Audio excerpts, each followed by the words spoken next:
We're on a mission from God.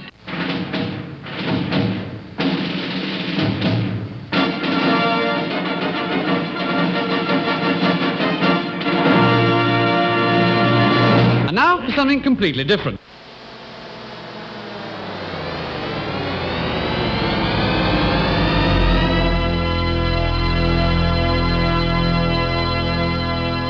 Let's get ready to rumble! Yeah, baby, yeah! This is Pastor Jolly John Lukomski coming to you from my heated attic. You're heated. Yeah, I didn't really intend to heat it, but it is. It is. And I can't run the air conditioning because otherwise you'll hear the noise on the recording. Oh, no. Yeah. So that explains the Hawaiian shirt. At least you're dressed appropriately. That's right. And I'm splashing water on myself all the time. And who do I have with me? You're probably in a nice air-conditioned office, aren't you? I am the more comfortable, although probably less charismatic, part of Wrestling with the Basics, Pastor Matt Youngblood Clark, coming to you from my 72-degree office at Ascension Lutheran Church in South St. Louis. And we are Wrestling with the Basics. And you know, we've kind of dedicated this month of July to Major League Baseball, America's pastime. And last week we read you, again, thank you to Jill for sending us this Holy Humor, Inspirational Wit and Cartoons book. And we read a couple of anecdotes about religious activity amongst baseball players. But I have a serious one. I know we usually start with something humorous, but I want to start with the serious one because last week we brought up the issue of praying. How does God decide who wins a game when both teams are praying to him, right? Yep. And I thought Joe Garagiola, again, who we love Joe Garagiola at Wrestling with the Basics because he was a Cardinals catcher. And we love the St. Louis Cardinals. I'm sorry, we're biased. We love all baseball teams. But how can you live in St. Louis and not be a Cardinal fan? I know it. Yeah. So anyway, here's how Joe Garagiola answered that question about praying for a victory. He says, did I pray when I played? Yes. I think most players did, usually during the national anthem. For me, it was a time to meditate, a quiet moment when I could ask God to keep me from injury and let me do my best. I think most players today ask for the same things. I can easily understand how players, coaches, and fans occasionally let a prayer slip out for that base hit that'll win the World Series or a field goal that'll win the Super Bowl. But when it comes to a strikeout, an error, or a slump being God's will, then I think he's taking Yogi Berra's advice and just watching the game. I just can't believe with all the problems available to him, God is worried about whether a baseball player strikes out or a football player catches a pass. Besides, if prayers really help the teams win, clubs like the Saints, the Cardinals, the Padres, and the Friars would have the edge. Take care of your own, right? And then Garagiola goes on to say that he thinks God is most likely to be in the loser's locker room. He's with those who are suffering, right? So I just thought that was some kind of a nice comments there from Joe Garagiola. Yeah. A Hall of Fame ball player and also a Christian too, as well. So, that's pretty neat, John. Yeah, and God is even, he can pay attention to the ball game. He does hear the prayers of ball players, I'm sure. But yet, I'd like that closing comment about in the locker room of the losing team. That's good. Yeah. I like that. Good reminder for all of us. He's always with us. He's with us in our victories. And see, that's the thing in the victories. You can't say for sure he's with you. Well, except that, of course, God's with us always. Mm-hmm. But certainly when you're having struggles, because the Bible's really, really clear about that the people that are having struggles and trials, those are the people that he's especially with to encourage and strengthen. And in fact, see, I didn't even think about this. Man, we plan this all. If we'd only planned it out, we don't. It just happens because you want to talk about a guy that's having troubles, right? Yeah, this is the perfect lead-in, John. He's in the losing locker room. That's where he's at. Yeah. If Elijah was on a ball team today, 2025, it would be the Colorado Rockies. Worst record in the league right now, I think. So that's what he feels like, at least. Elijah feels like he is on the losing team, that he is all alone, that perhaps the Lord isn't listening to his prayers at all. And that's where we're going to pick up today in 1 Kings chapter 19. All right, good. If you're listening along and you want to, you can follow along in 1 Kings chapter 19. But we want to talk a little bit about Elijah, and he feels like a loser, and he feels alone, certainly in this account. So just to kind of set the scene, when you think of Elijah, John, what kind of big accounts come to mind in the prophet's life? When you think of Elijah, anything come to mind? Well, I mean, the one that comes to my mind immediately is, of course, the big showdown at the those two altars. They're making sacrifices to Baal, and of course, Elijah's making sacrifices to God. So it's kind of like Elijah against all the prophets of Baal. That's the one that would come to my mind. Yeah. So yeah, exactly. I think that's what a lot of us would think of Mount Carmel and the throwdown, two altars, right? One to Baal and one to the Lord, to Yahweh. And the one who sends down fire, he is God. And remember all the prophets of Baal, the 450 prophets of Baal, they dance around and cut themselves and call on Baal, and there's nothing. No one answers, no voice, no action, nothing. Just the opposite with Elijah. And of course, it has one of my favorite verses in the Bible where Elijah says, maybe your God went out to go to the bathroom. Yeah. Why am I not surprised it's one of your favorites, John? No, because it is funny, because Elijah joins in the mocking and starts to mock these guys. Well, why don't you cry it a little louder? Maybe Baal can't hear him. Maybe he's in the bathroom. And that's literally what the Hebrew says there in the Old Testament. Maybe he's relieving himself. That's great. And then just the opposite with Elijah, the Lord sends down fire and it consumes the sacrifice, the altar, the water around the altar, everything. But then after that, I think we usually stop there, right? Especially when we're teaching our Sunday school lesson. But Elijah orders that the prophets of Baal be slaughtered. And so they seized them, they brought them down to the brook of Kishon and slaughtered them there. And that's how the account ends. So you can imagine what Ahab and Jezebel think about that. So they're the king and queen during this time when Elijah's prophet. So they're probably the most evil duo in the Bible when it comes to the Old Testament kings and queens, Jezebel in particular. And so Jezebel, who is a Baal worshiper, not a worshiper of the one true God, she is steamed that Elijah, this prophet, would kill her prophets, right? Those who followed Baal. So she is mad. Because that's the thing. They're her prophets. Yes. She has personal ownership of this particular group of people. So, of course, she's upset. Exactly. So that's where today's reading picks up. After that takes place, we'll go ahead and just read today's reading. Okay, so John, if you want to read verses, I don't know, let's do verses 1 through 8. I know that's a lot of verses, but why don't we start there? Okay. Ahab told Jezebel all that Elijah had done and how he had killed all the prophets, that's her prophets, the prophets of Baal, with a sword. Then Jezebel sent a messenger to Elijah saying, "So may the gods do to me and more also, if I do not make your life as the life of one of them by this time tomorrow." By the way, that's an ironic statement, because that's exactly what's going to happen to her too, isn't it? Yeah. But anyway. May the gods, like her gods or false gods, deal with me if by this time tomorrow I do not make your life like one of them. So in other words, she's out to get Elijah. She's going to kill him just like he had killed those prophets of Baal. And of course, Elijah, being the prophet of God, having just witnessed the miracle power of the Lord in consuming the altar and everything, he's just a coward. Wouldn't you think you'd be a little more courageous and brave? But the text goes on to say, then he was afraid, which I love, because that's the way I am so many times, even though God has shown his power in my life. Then he was afraid and he arose and he ran for his life and came to Yeah. Beersheba, which belongs to Judah, and left his servant there.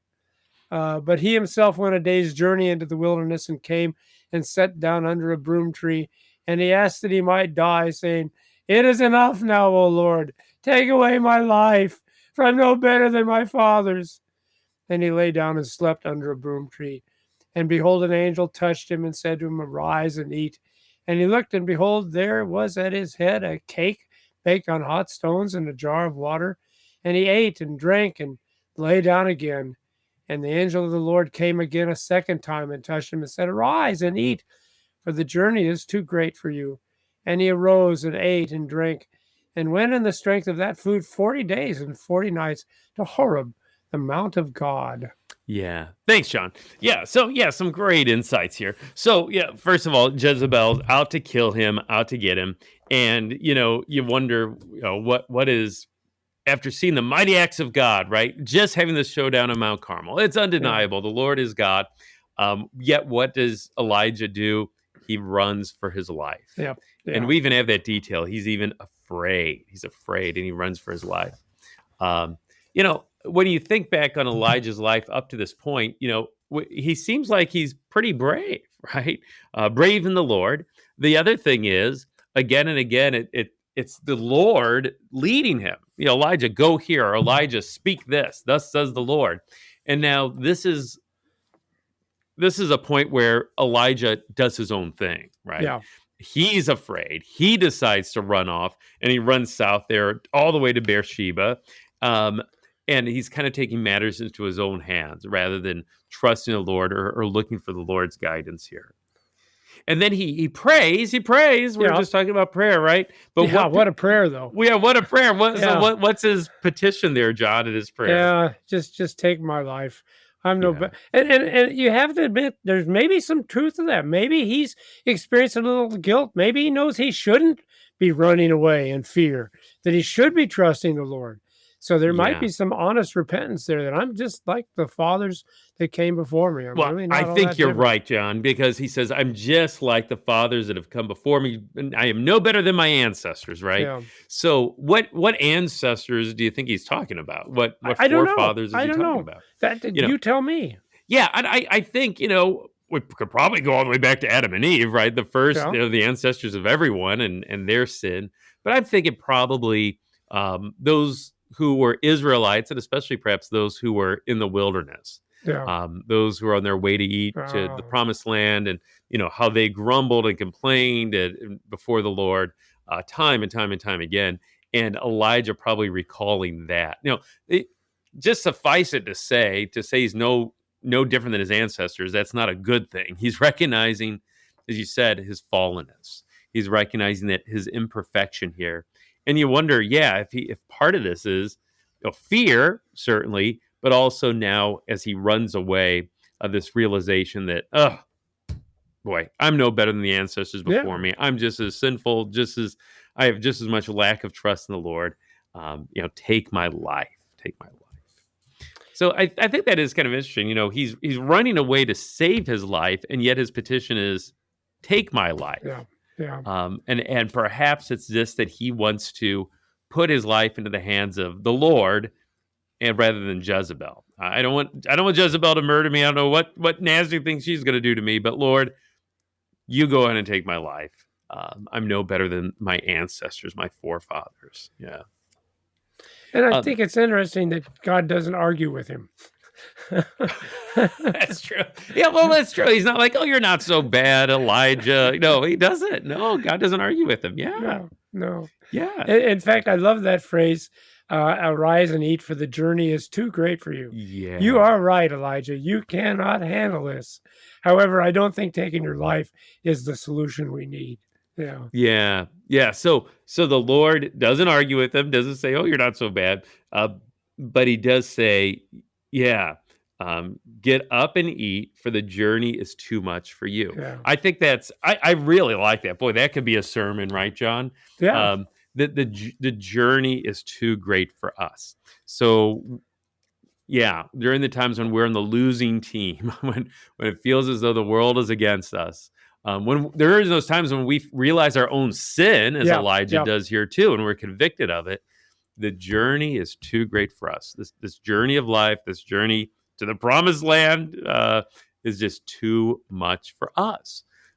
If it was too much for Elijah, the prophet of God, guess what? It's going to be too much for us too, and for us to realize that. So, knowing that it's too much for Elijah, what does God do then for Elijah? He provides for him, right? So this angel comes. And I love this too. How this angel comes, and what does the angel do? The angel touches Elijah and says, "Get up and eat." And then he sees this bread that was baked, and this jar of water seems to just appear out of nowhere. Get up and eat. And then he eats, and then Elijah takes a nap, it seems. Yeah. The angel of the Lord gets up a second time. Get up and eat. The journey's too much for you. So knowing the journey's too much for Elijah, God provides what's needed for the journey. A little snack and a nap, in Elijah's case, provides what he needs for the journey. And, think of the parallel to our lives. The journey's too much for us, but God doesn't leave us. He comes to us, and he provides for us exactly what we need for the journey. So that might not be a jug of water and some bread baked over coals for us, although he does provide for our daily needs, no doubt about it. He gives us our daily bread, and that's no small thing. But he also provides for those needs of our spirit too. And we think of the provisions most clearly in worship, right? He provides us with his word. He provides us with baptism. He provides us with the Lord's Supper, where we do eat and drink, and we're strengthened for the journey ahead. Because I think, when we do come to worship, I know I feel like that sometimes. I feel worn down and beaten, and I think about how I failed throughout the week, and yet God comes to us and he gives us what we need for the journey. He strengthens us. He touches us, provides for us, and gives us what we need. And what I always was impressed with this story is that it's not a miracle. Well, I mean, it is that you're out under a broom tree in the wilderness. Mm-hmm. All of a sudden there's bread and there's a drink. I'm not denying that, but it's not a big spectacular thing. And I think that's what we need to remember when we are feeling down. It's the little things that God gives us. It's actually the little things we need to strengthen us to keep going. And sometimes it is just the little things. A wife who will come up and give you a hug. Oh, wow, that's actually all I needed, was just to know that there's somebody out there that cares for me. And like you said, that's what I love about our worship too. It's not that we come and we see some miracles or wonders or signs, but it's these little things. It's the eating and drinking, again, as you said, of the body and blood of the Lord's Supper. The pastor who has concern for us and gives us some words of comfort and encouragement. And I hope every pastor out there knows that. Everybody who comes to your church, a lot of those people are struggling, and they just need you to remind them of God's love for them. But yeah, I'd say that's what I think is neat, because we, in our weakness, think we need some big sign, some big wonder for us. And you don't really, because it doesn't help.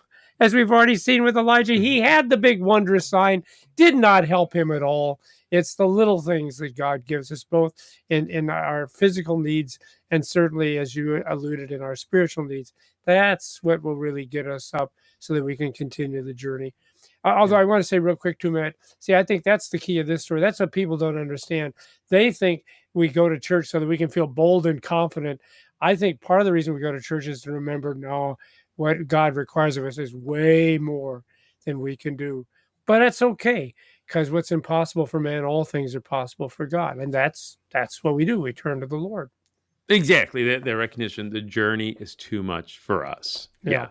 And, just God's patience with Elijah too. He was afraid. He did run away. And those aren't good things necessarily, but God doesn't leave him. He still comes to him. And it's not just an angel, John, but it's the angel of the Lord that comes to him. Did you see that? So, I mean, when we hear that phrase used in the Old Testament, it's more than just an angel. It seems pretty clear that this is God himself. We say Jesus, the pre-incarnate Christ. So, before Jesus is even in Mary's womb and born on Christmas, this is Jesus in the Old Testament showing up, the Son of God showing up. And, again, even in his fear, the Lord comes to him comes to him, and it seems as though the Son of God, even himself, comes to him. Yeah, what great And love. and I know there is some argument about that. There's some that would suggest maybe it's not Jesus, but I agree with you. It always seems like it fits really well that this is the pre-incarnate Christ, as you said. Don't you love those big theological terms? So yeah, it's Jesus who's coming. Because you see, it's the kind of thing that a Jesus would do, a very human, earthly, physical thing. Here's some bread to eat. Here's some water to drink. Because even in the pre-incarnate state, he knows what it is to be flesh and blood, and often that's all I need. Just give me a good donut. Yeah, I'll be I mean, okay. I think there's a meme out there somewhere, John, based on this text, and it's something like, Yeah, there's a lot of things that a snack and a nap can fix, and there you go. that seems to There be you the go. case, at least Yeah. for Elijah. So that gives him what he needs for the journey. And then in Elijah's case, then he's going to go on this journey 40 days and 40 nights until he reaches Horeb. Horeb, another name for Mount Sinai, right? So that's where, so we see Okay. these parallels between Yeah. Moses' life and Elijah's life. Moses 40 years in the wilderness, Elijah 40 days. Both of them, Mount Horeb, Mount Sinai. And so, and God's providing for both of them, providing for the daily bread of Moses along the way with manna and water from the rock and other ways too. And, so we see this parallel too with these two servants of the Lord. Yeah. So, okay, you want to read verses 9 and 10? Then Elijah came to a cave and lodged in it, and behold, the word of the Lord came to him and said to him, "What are you doing here, Elijah?" He said, "I have been very jealous for the Lord, the God of hosts, for the people of Israel have forsaken your covenant, thrown down your altars, and killed your prophets with the sword. And I, even I, am left, and they seek my life to take it away." Yeah. Even I Yes. only, I'm sorry, I left that out. Even I only am left. Yeah. So God questions Elijah, "What are you doing here?" Right. And Elijah's reply is one of kind of woe and self-pity, it seems. And he says, "I'm the only one. I am the only one left. Yeah. And now they're trying to kill me too." So no, is Elijah really the only follower of the Lord that's left? No. Well, no, he's not. However, before too hard on Elijah, do we ever feel like that, right? Yeah. Do we ever feel like maybe we're the only ones left? We're the only ones that serve the Lord, and maybe we do, and maybe it's in the workplace. Am I the only Christian here?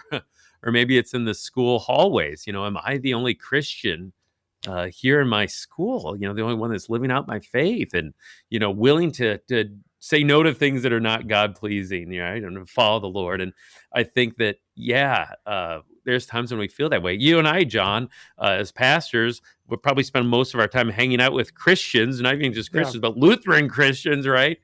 People that we serve in our congregations. But boy, for our members and of all ages out in the real world, I think very much have those times when probably it feels like, boy, am I the only one left out here? In the workplace, in the school, and wherever we may be. So I think we can resonate with that sometimes. But I think then we want to listen to God's reply to Elijah, and how does that reply also apply to us? And I think what's neat here is, so he's still feeling sorry for himself, even after God has come, sent the food and the drink, and God remains patient. I think that's what we need to remember. Sometimes, we really do get stuck in our self-pity, and guess what? God just keeps stuck in his love and his mercy. He's just as stuck in that as we can be stuck in our self-pity.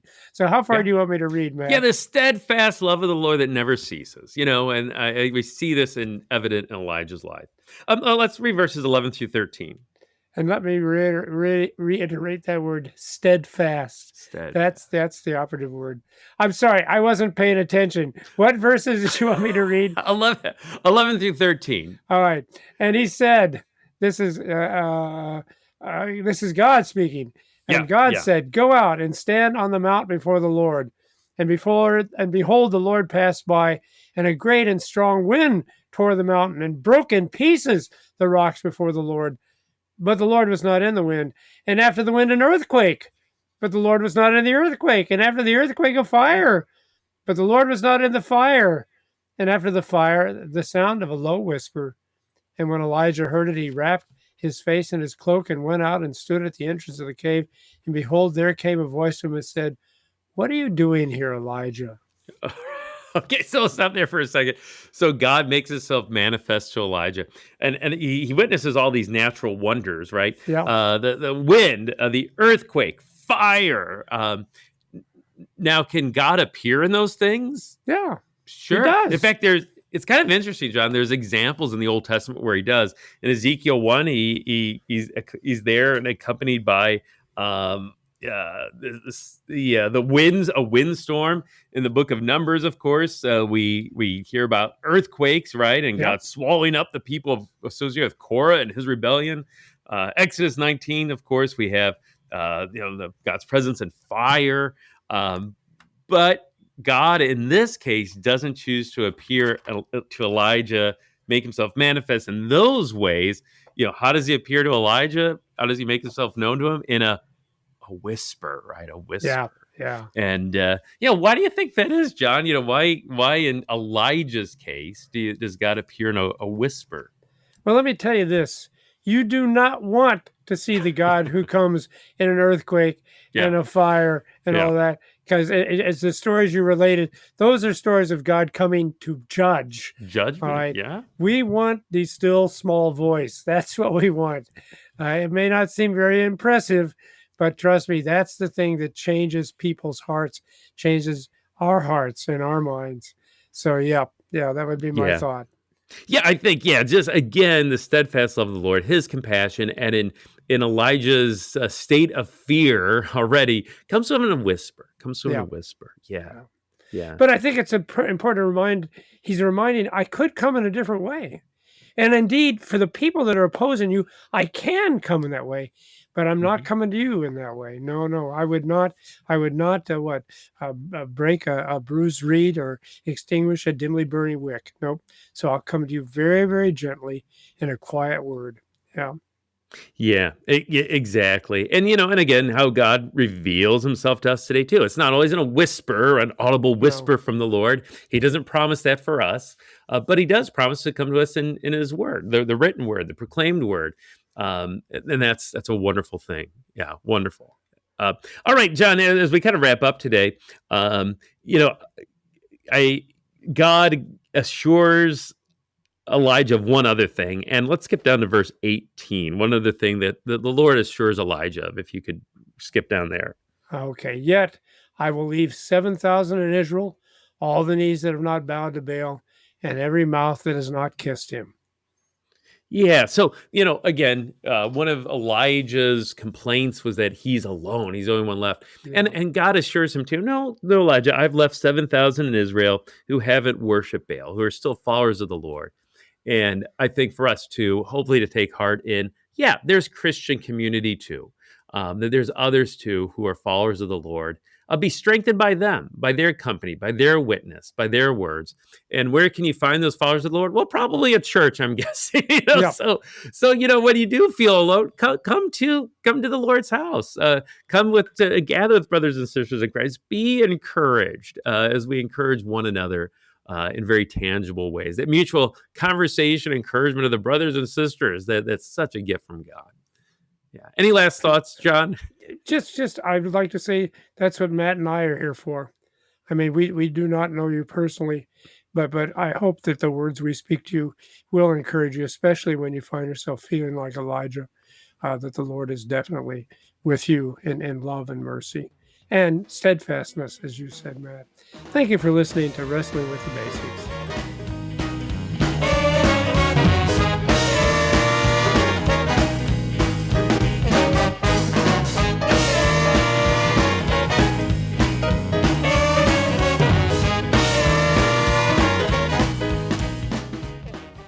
Showing support for KFUO is now easier than ever. You can sport a KFUO shirt, swag, or even socks by visiting our online store. Go to kfuo.org/store and order high-quality KFUO-branded merch. You no longer need to wait for our annual share-a-thon for a chance to show your KFUO spirit. Visually share and wear this ministry out in the world by checking out our selection. Every purchase helps to support our proclamation of Christ for you, anytime, anywhere. Go to kfuo.org/store.